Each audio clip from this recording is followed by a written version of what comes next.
Hey everybody, it's Salams. I've been wanting to make this video for a while and just keep putting it off, so it's finally time to talk about age. I think I haven't talked about it much because when I started transitioning, and even now, I watch videos of people of all ages and I find it all super helpful. For me, I was just like, yeah, I'm just gonna make videos and um, assume that like they could be helpful to all kinds of folks regardless of age. And then I think in the last maybe year or so, I started realizing that there are some issues that I think are unique to folks who are in their maybe mid to late 30s or even just 30s in general, and about and up that that maybe don't apply to folks who are younger, and maybe they do apply. I don't really know, but sometimes I find it helpful to watch videos of folks who are in their late 30s or in that sort of range, 30 to 40. So I thought I would talk a little bit about my experience. I began to apply trans language to myself back in 2015. So that was 4 years ago, which means I was 36 at the time. And the reason why I say it that way is because, when I think about my life, it's clear I've always been transgender, but I just didn't have language for it. And so it was only when I was 36 that I began to realize that, like, oh, like the language, like the word transgender or gender nonconforming or genderqueer or whatever actually applies to me. And so I started using that language when I was 36, and recognizing that, like, it wasn't just that I was genderqueer or that I was nonconforming, but that, like, I might want to start thinking about some kind of medical intervention. So that's when I started gender therapy and all of that. I guess I wanted to talk about, like, what is unique to being almost middle aged while transitioning. I think one of the big things that I've noticed is just simply that, like, I think when you're kind of older, you just know more people. And that, of course, is not always true. But I guess in my case, like when I came out as queer when I was 17, the only people I had to tell were family and like my friends, and that was it. There really wasn't anyone else. And since then, I've done a lot of living. I've moved. I've lived in multiple states. I have gone to multiple schools. I'm involved in a lot of different communities. And stuff like that. And so because of that, like I know a lot of people from many different areas. I have a theater community. I have a 12-step community. I have the community of people that I knew when I was living in the Midwest. I have the community of people that I knew when I was in New York. I have my community from LA, I have my seminary community from when I was in grad school. So, I mean, there's just like so many different groups of people that I have known over the years, different work environments, like just so many more people.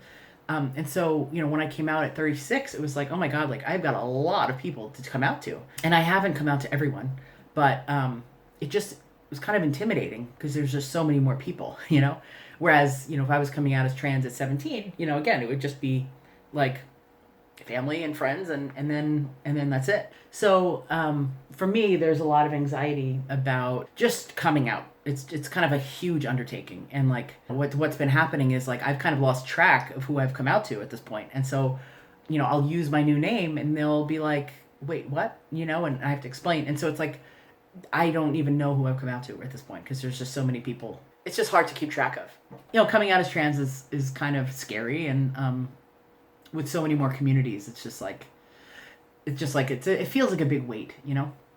So that's one thing. Another thing for me is that, like, people have known me for so long as one way, right? People have known me as a, masculine female who's largely attracted to and dates women. And, that identity has really become sort of seared into the minds of the people in my life. And so much like it had me, part of this process has been letting go of this identity that I had been living, and opening up to a different identity that was going to be born from coming out. A part of coming out is that people have to let go of their idea of who you are. And since I, started when I was 36, I had people in my life who knew me for 25 years, or longer, and who had to let go of that identity. And whereas again, like if I like when I was 17 and I came out as queer, like yeah, some people knew me my whole life, but it's just not as long as 36. I grew up in a time where trans was like something that was very othered. It was like trans people are over there. That's not something that happens to everyone. That doesn't happen. And so it just wasn't on my radar. I had a frame of being the way I was as being a masculine woman. And that was just like that was my frame. And so dropping that frame has been a process, and recognizing like, oh wait, there's a whole other way of understanding what's going on here. And like, I was so strongly identified with womanness, right? With being female, that starting to look into starting to think about being something other than that was a major shift. And so like I've lived with this concept of myself for so many years that starting to think of myself as trans was like, whoa, like that is a big change. And it took me a while to like come to terms with it. And I think, again, if I was younger, I just wouldn't have had all these years and all these experiences identifying as a woman to, have to like detach from.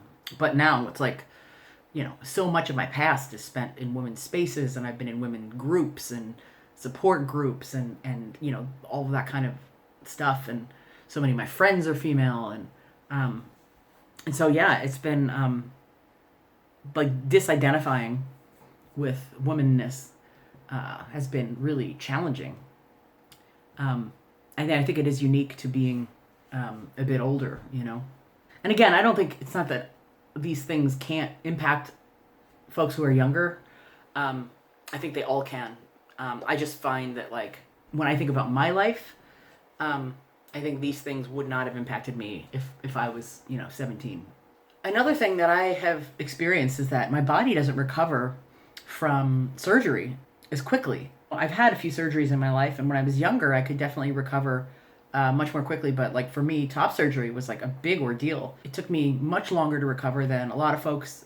And I think a lot of it had to do with age, because I got top surgery when I was like 37, I think, 38. I think I was 38. Yeah, 38. I'd seen a lot of videos of people who like were totally bouncing back, and that was not my reality. It took me a while to be able to just function, much less like start working again. And so yeah, I think physically that is a concern. Like I've been thinking about bottom surgery, and I'm just like, oh my God, what's going to happen to me if I have to go through potentially multiple surgeries? Like, can I handle it? And so, and like, what will recovery be like, and so that's another issue with like coming out later. There's also a way in which, I am going through this period where I feel like I'm like living sort of the lost boyhood of my youth. But right now I'm 40. And so it's a little weird to be living a lost boyhood when you're 40 years old. It's just like people don't have a lot of tolerance for, a 40-year-old acting like a 12-year-old, which makes sense, right? But there's pieces of me that really want to like be young and immature and like live that lost boyhood. And so it's just like less socially acceptable to be a prepubescent child and sort of live the years that I didn't have. And what goes along with that is like, and I've heard someone else say this, I think it was Finn, another YouTuber, where you're like transitioning into the body of a middle-aged person. And that's definitely, what's going on is like I'm transitioning, into the body of a 40-year-old.